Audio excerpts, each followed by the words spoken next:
Hello everybody, I'm going to step you through the process to create an online appraisal on Mahara ePortfolio. The instructions that are on the same site look like there's lots of steps, are quite confusing, but I'm going to step you through this to show you that it actually is a real simple process. I'm doing it on a Mac, but it doesn't matter, and that's the beauty about ePortfolio. Because it's web-based, doesn't matter which computer you're using to create it on. It's accessible from any computer and doesn't require any specific software. So all I'm going to do is open a browser. I'm doing this through Chrome. It doesn't matter if you're using Safari or Firefox or Explorer, it doesn't matter. First thing I want to do is go into my website and type in learn.burnside.school.nz, and look, there it is, enter, and we go to the school website. I'm not signed in and I need to sign in. When you sign into Moodle, you automatically sign into Mahara ePortfolio. So one of the important steps is to actually sign into the Moodle site first. So I go here, I sign in, and I'm straight back at Moodle. So I go to Tools, and I choose that top one, Mahara ePortfolio. I open that up, and I come to this quite intimidating page here. For this process here that we're going through, this online appraisal, you don't need to worry about any of this. All you do is click Portfolio, and you go into your portfolio. Now you'll see my portfolio is jammed full of documents because I've used it quite a bit and made lots of things. Yours will look exactly the same, except you will probably only see the dashboard page and the profile page. So what we need to do here is copy a page. So I click on copy a page, and we want to copy a page that I've created. So you type in BHS 2013, doesn't matter if it's caps or not, and you go, and it searches through those and it finds all of my BHS 2003 portfolio pages.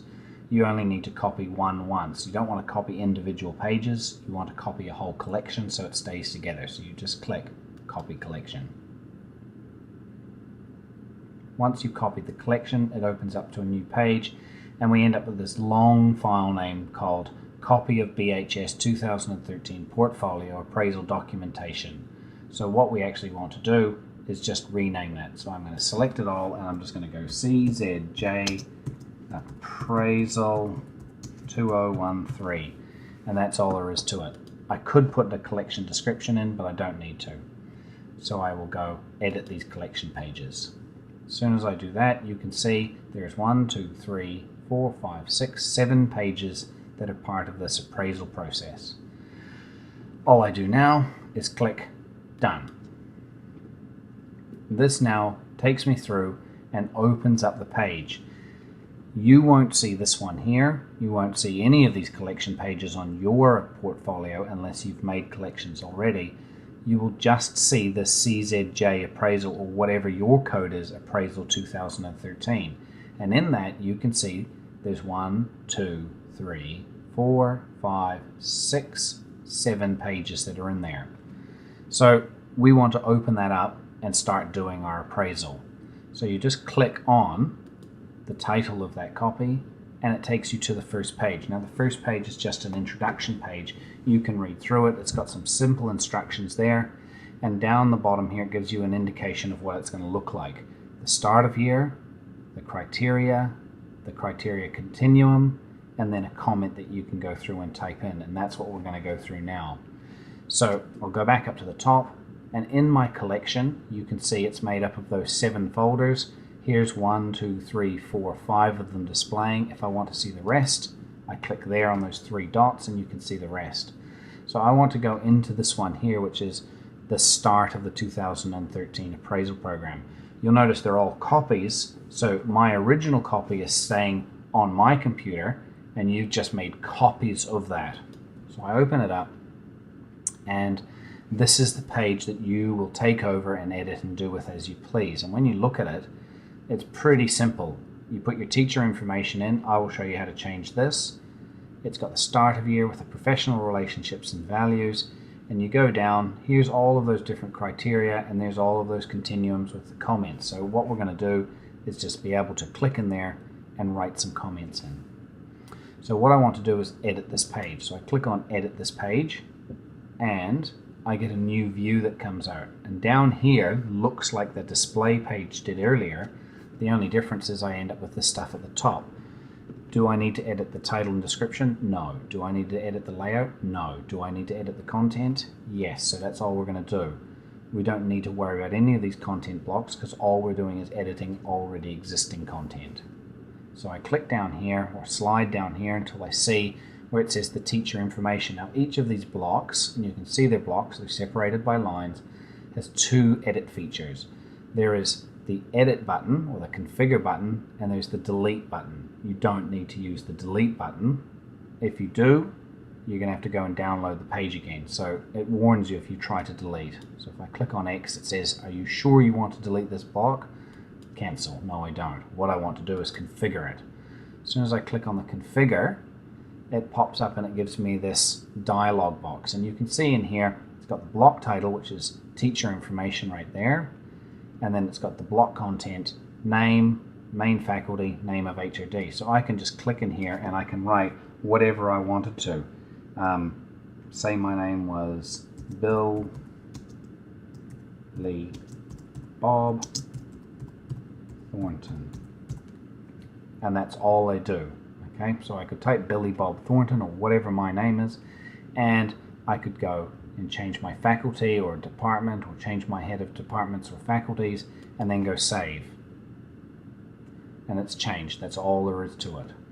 So if I wanted to go down and start filling out this form, I'd look down here to the professional relationship and values. So I don't want to change this block. I don't need to edit this block in here. The one I actually want to edit is this criteria 1, establish and maintain positive relationships with students. So I am going to click on that, and it says criteria 1, block content, establish and maintain positive relationships with students. So I'm going to scroll down by clicking in here and grabbing that slider bar. In fact, I can just slide down, and I want to put my continuum. Now I'm quite confident that I work well with maintaining positive relationships with students, so I'm going to say I'm a 10. I just go up here, change the highlighted color to red, and I scroll down. It says comment or reflection. Please click the edit button to put in your comment. So we've already clicked the edit button, so I'm going to delete that text as I don't want to do that, and I'm going to say I have established a number of after-school activities and groups with students, comma, there are also a number of competitions that I run outside of class time. And I could start to put a few more comments in here. How do I actually establish and maintain positive relationships with students? Well, I've got students coming in with doing tutoring. I've got the IT technicians group. I've got etc, etc, and I can put what I want to put in here. Once I'm done, I click save, and you can see now that this comment or reflections in here and it's all written up. Now I've left a comma here. If I want to edit that, go back. Oops, I went into criteria 2, so I'm just going to cancel. Go back in here, and I'll scroll down to where I had that mistake there, and I will change that to a full stop.